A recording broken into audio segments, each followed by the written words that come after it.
What's up guys? Welcome to AnimeKouhai. If you want to help me out, please hit the like button and subscribe to my channel.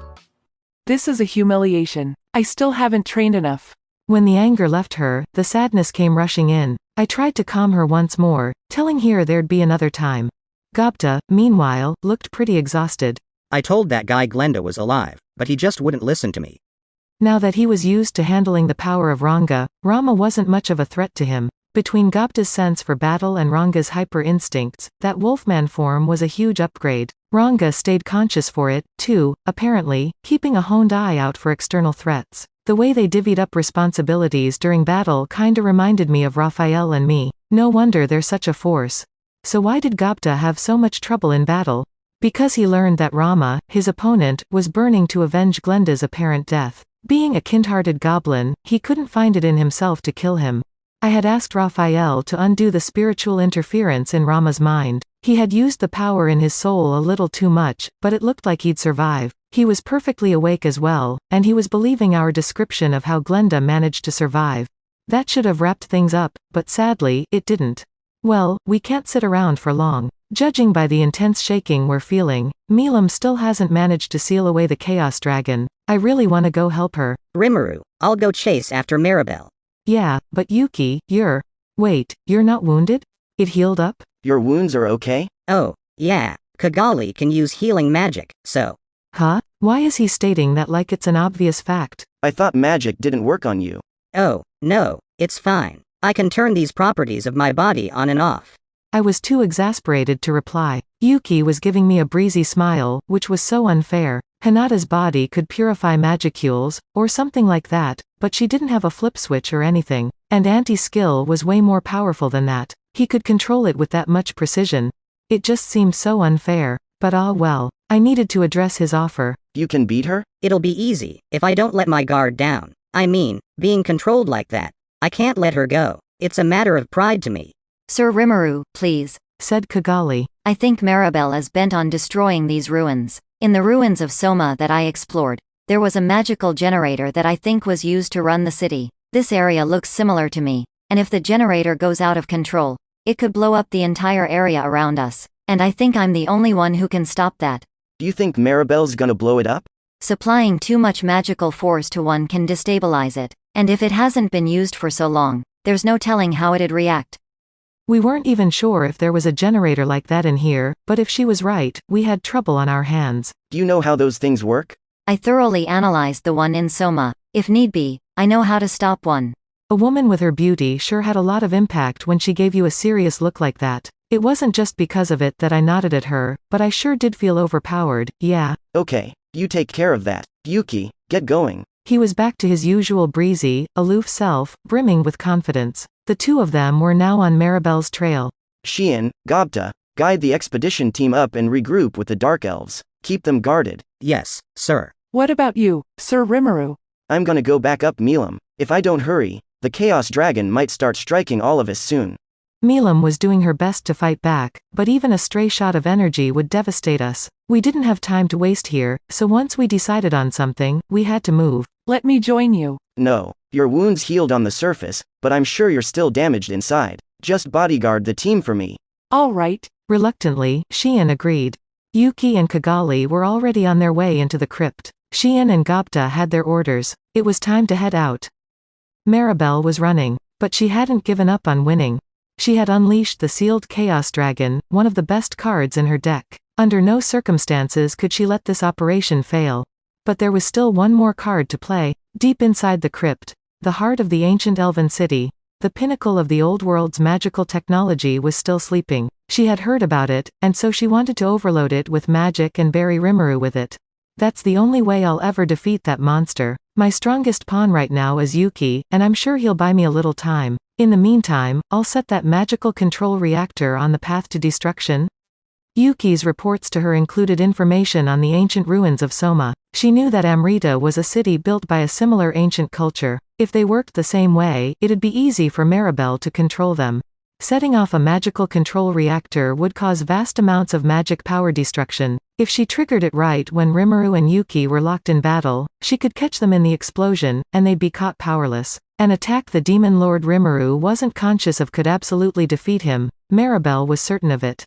Now she was in the central part of the crypt, but she couldn't find the reactor discussed in her report. In fact, there was nothing at all. The sarcophagi were empty, bereft of any accompanying decor or treasure. Yes, there were gold and silver baubles lying around, but no magic weapons, nothing of real value.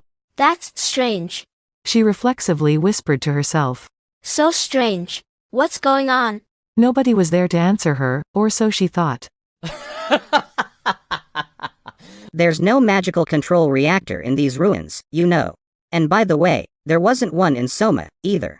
Is that you, Yuki? It sure is. It was definitely Yuki who answered her, standing tall where she could see him. Kigali was also there, nestled close to her. Aren't you fighting the demon Lord Rimuru? It's over. I gave my all against him, but it was pointless. Rimuru had enough strength to go easy on me, but I didn't stand a chance. If I could have won, I figured I would have beaten him right there, but... I was so scared watching you. And I really thought you betrayed us, too. Sorry. I figured it'd be more believable if I didn't let you in on it. Besides, I always believed you'd understand my intentions. Well, alright. Everything worked out fine, at least. If this is what you wanted, I've got nothing to complain about. Yuki and Kigali were thoroughly enjoying themselves. Seeing them carry on, Maribel finally realized. Yuki tricked her. That's a lie. It must be a lie. But, Yuki, did you break my force? It seemed impossible to her, but it was a reality Maribel had to accept. But when, and how, did Yuki manage to overcome the desires of her avarice? How did you do it? Curious? Just tell me. Alright, I will. Yuki gave Maribel a look of pity, then showed her. As she watched, his brisk, cloudless demeanor suddenly appeared to have a dark pall over it. No, that's a lie. A lie. Don't believe me? But it's the truth. I was pretending to be under your thrall from the beginning. What do you think? Pretty good performance, huh? Yuki laughed, having a blast down in the crypt. Maribel, on the other hand, looked ill. No, my desires. They harness your emotions to give you power. Whispering to herself, she tried desperately to understand her situation. Yeah, your greed was something else. Sadly, though, my own desires are stronger than yours. This world, you know. It's like my sandbox, and it's my dream to become king of it someday. I didn't even need anti-skill to keep your avarice from working on me. The smile stayed on Yuki's face. To Maribel, it was like having her death sentence read out. Don't count me out. I'm Maribel. Maribel the greedy. Someone like you isn't even a threat to me. She drummed up all the energy in her soul, hurling it straight at Yuki as she screamed. This was Greed Flare, a skill that transformed the power of her iron will into waves of physical destruction. It didn't work. Forget it already. You can't beat me. Yuki took her attack unguarded. The black waves dissipated like clouds around him, and at the next moment, the edge of Yuki's hand shot straight into her heart, and that wasn't even the worst of it. Her force flowed out of her body as Yuki's own absorbed it all. My power. You got that right. No, you can't do that. The light faded from Maribel's eyes, the power draining from the arms clutching at Yuki. If you were born into this world even 10 years earlier, you might have taken the whole thing over. You just weren't lucky this time. Your body was too young to fully control your skills, wasn't it? Maribel didn't respond. She glared at Yuki, frustration clouding her face, and then her soul flickered once, twice, before fading away. The one golden rule of this world had been upheld once more: the powerless always lose. You said it yourself, didn't you? You said I had too much ambition. Well, good night, Maribel. I'll take on that desire of yours. His words no longer reached her, and thus, Maribel, who lived in an era of near-constant upheaval, breathed her last. Leaving everyone else to Shein and my friends, I rushed over to help Milam. Right this minute, I was looking down on the Chaos Dragon. It was huge. Super huge. A good 300 feet or so in length, maybe. It made Charybdis look like a shrimp, and just beholding it drove the viewer to despair. The Chaos Dragon was now consuming the magicules around itself, growing bigger and bigger. I could see it raising entire mountains with a single spout of breath. It was violence personified. Even I had no chance against a monster like this. But Milam was different. Thanks to her super dreadnought level magicule stores, she had stopped the Chaos Dragon's advance. Sorry I'm late, Milam. Rimuru? It's about time. I've got a little problem here. This guy's actually my friend. I wanted to seal it away, but it's just not working. I think it's gonna cause some damage soon, but I can't bump off my own friend. She looked ready to cry. Unlike Charybdis, the Chaos Dragon was bosom buddies with Milam. She must have wanted to give it the benefit of the doubt, but it was so huge that not even Milam had enough force to banish it away. Simply beating it would be doable enough, but she couldn't kill a friend like that. I could understand that. It reflected well on Milam, in my eyes, so I smiled, trying to reassure her. It's all right now. I've got an idea. Milam's eyes sparkled as she watched me. I could tell she trusted me, but man, talk about pressure. I couldn't let it get to my head, though. Trying to look as confident as possible, I explained my strategy. Listen, no matter how big this guy is, there has to be a core in it. You can attack him accurately enough to leave that intact, right? I figured Milam could preserve the Chaos Dragon's soul while striking the rest of it, much as I did with Charybdis to save Phobio, its vessel. This soul would be protected by the dragon's astral and spiritual bodies, but those bodies were already corrupted and breaking apart, or actually, they were broken to start with, hence this hate-driven corruption. It was also smeared head to toe with Maribel's desire, and I couldn't extract it out of the guy. But its soul, though, the heart of Milam's best friend, still seemed to be working hard to me, shining as strong as always.